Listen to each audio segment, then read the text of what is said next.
학습 전략 세 번째 가보도록 하겠습니다. 학습 전략 세 번째.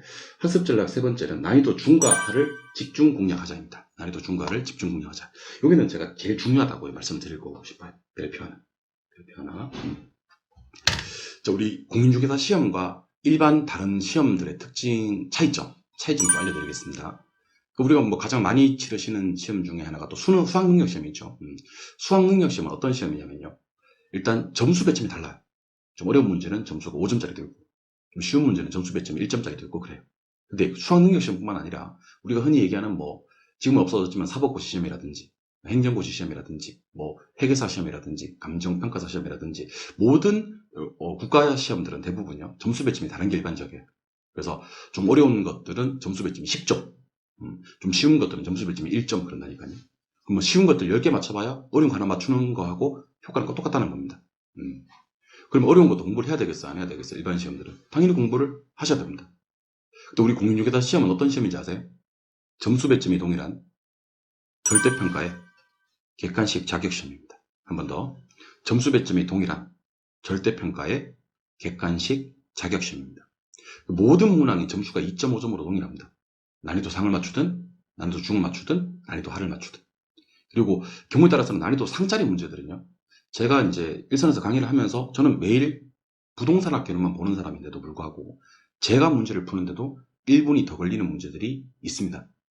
그리고 제가 문제를 풀면서도 이 문제 같은 경우는 정말 우리 수험생들은 맞추기가 힘들겠다라는 생각이 드는 문제들도 있습니다. 그러니까 난이도 상짜리 문제들은요 시간도 많이 걸리고 그만큼 정답이 될 확률도 떨어진다는 거예요.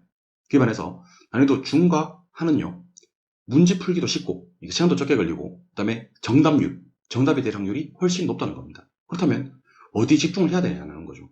그러니까 이거는 여러분들이 3번 난이도 중과 하의 집중 공략하자 이 부분은요 주로 공부하는 메인 책상에다 한번 써두셔도 좋을 것 같아요.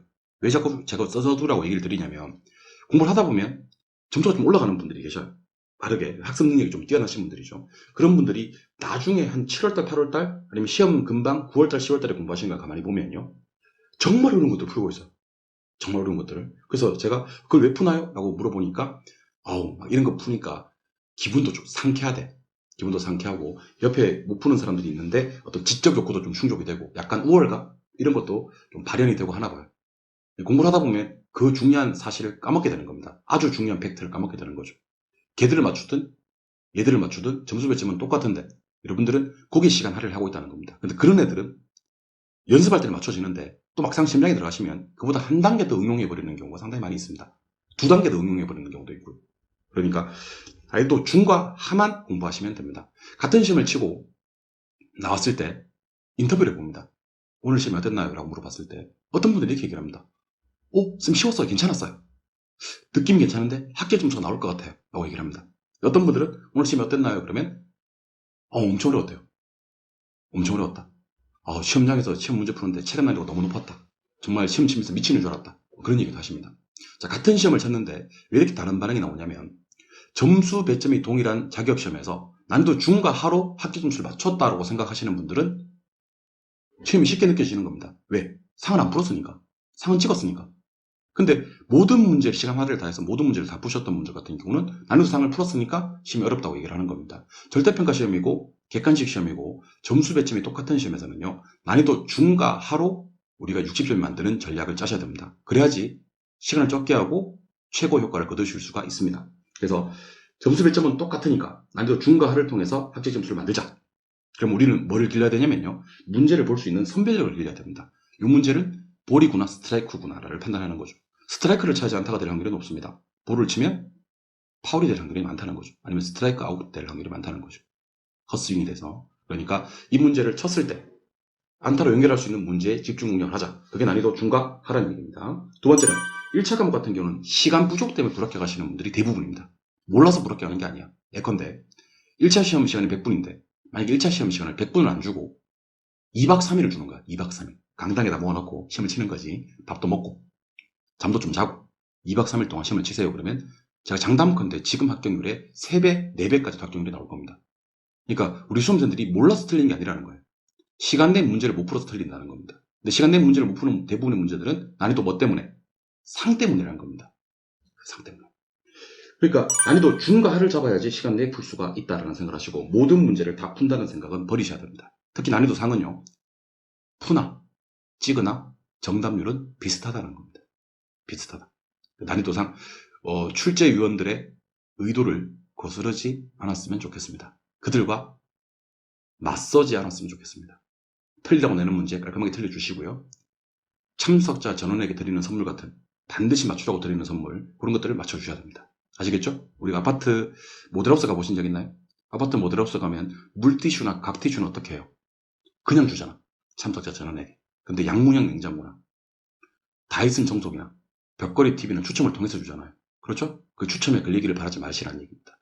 참석자 전원에게 드리는 선물 같은 문제, 난이도 중과 하 문제를 집중 능력하자는 겁니다. 그래서 난이도 중과를 집중 능력하시고 특정 과목이나 특정 파트를 포기하거나 생략하지 말자. 이건 무슨 말이냐면 간혹 우리 공부하시는 분들 중에서 공부를 하다 보면 시간이 좀 부족하신 분들 사이에서 이런 일이 많이 일어납니다. 부동산학 개론을 공부하다 보니까 투자로는 포기할까? 좀 어렵거든요. 감정평가로는 포기할까? 조금 심하신 분들은 어떠냐면요. 2차 과목에서 2차 과목 아까 공시법과 세법으로 나뉘어진다 그랬잖아요. 근데 공시법 같은 경우는 등기법도 있고 지적법도 있단 말이에요. 어떤 분들은 등기는 어려우니까 등기를 다 버려버려. 지적과 세법으로 기출 만들어버려. 과목을 자체를 버리는 분도 계십니다. 그러니까 특정 파트를 버리시는 분도 계시고 특정 과목을 버리시는 분도 계시다는 겁니다. 이러한 행동은 매우 위험한 very dangerous한 그런 행동이라고 볼 수가 있습니다. 여러분들. 왜냐하면 등기법을 다 버리고 지적법 위주로 공부를 했는데 지적도가 난이도 상으로 나와버린 거예요. 등기법이 쉽게 출제가 되어버린 거지. 등기법이. 그렇게 되면 나는 등기법을 버렸는데 거기 점수를 못하고 지적법 위주로 공부를 했는데 지적법은 또 너무 난이도가 높게 나와버린 거지. 그래서 거기서 점수를 못하고 그렇게 해서 망하는 경우도 많이 있습니다. 제가 실제로 정말 많이 보는 겁니다. 그래서 투자론이라고 다 어려운 것도 아니고 등기법이라고 해서 다 어려운 것도 아니고 공법이라고 해서 다 어려운 것도 아니니까요. 그 중에서 난이도 중과는 분명히 시험에 나온다는 생각을 하시고 특정 파트나 특정 과목을 포기하거나 생략하지 말자는 얘기를 드립니다. 그래서 제가 오늘 학습 전략 중에서 가장 강조하고 있는 게 요 3번 난이도 중과의 집중 공략이니까 이 부분은 강의 한번 방송을 한번 더 봐주세요. 이 방송만 3번 방송 한번 더 봐주시고 난이도 중과를 집중 공략하시면 아주 적은 시간 투자해서 합격하실 수가 있습니다. 네 번째 전략으로 가도록 하겠습니다. 자, 그래서 제가 지금까지 학습 전략을 좀 소개해 드렸는데요. 첫 번째 전략이 이제 1차 과목 우선을 학습하자 그랬어요. 그죠? 두 번째 전략이 정독보다는 다독을 하자 그랬어요. 다독을 했어. 1차 과목 우선 학습도 했고. 그 다음에 난이도 중과를 집중 공략하기로 했어요. 어려운 거 다 배제하고 중과 하만으로도 60점 만들기 위한 노력을 한단 말이야. 그럼에도 불구하고 점수가 실전에서 안 나오시는 분들이 계십니다. 이분들은요. 대부분 응용력이 떨어져서 그래요. 그러니까 결판은 이론으로 납니까? 문제로 납니까? 당연히 문제로 납니다. 이론을 많이 알고 있는데 문제를 못 푸시는 분들은 합격할 수 없는 분들이고요. 아는 건 별로 쥐뿔도 없는데 문제를 좀 잘 푸시는 분들은 합격하는 시험이 우리 시험이라는 겁니다. 그러니까 많이 안다고 이게 문제로 연결되는 것은 아니라는 겁니다. 그러면 이론이 문제로 적용되는 응용력을 기르기 위해서는요. 일단 필수적으로 기출문제를 푸셔야 됩니다. 기출문제를 풀까 말까 고민하시면 안 됩니다. 기출문제는 필수과정이라는 생각을 하셔야 되는 겁니다. 간혹 기출문제를 풀지 않고 공인중개사 시험에 합격하셨다는 분들은 이분들은 이 시험뿐만 아니라 어떤 시험을 쳐도 합격하실 분, 그러니까 좀 공부 능력이 탁월하신 분들이에요. 일단 기본적으로 기출문제를 푸셔서 전반적인 기초 체력을 기르시고요. 그 다음에 예상 문제를 통해서 응용을 해주셔야 됩니다. 그래서 문제풀이 과정은요.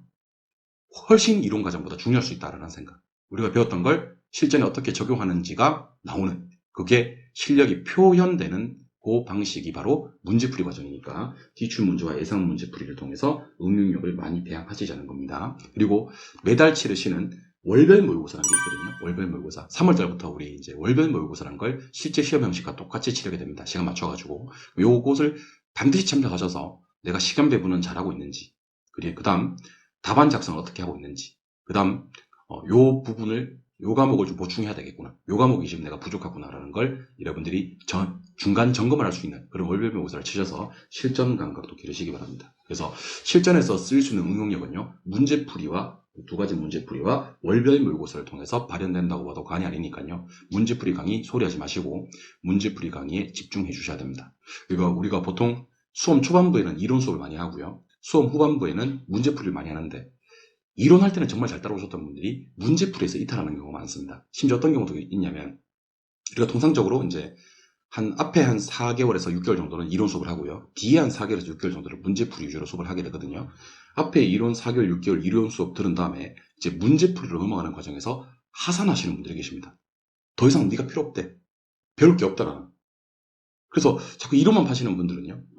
실전에 가셔서 문제가 약간만 꼬아서 나오더라도 표현 방식이 약간만 달라져도 응용을 못하는 경우가 상당히 많이 발생할 수 있으니까 문제풀이 강의에 집중을 해서 응용력을 배양하자는 게 네 번째입니다.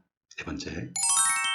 공유기사 공부는요. 먼저 다독 해주시고요. 그 다음 이해 안 되는 것들만 정독 해주시면 되고요.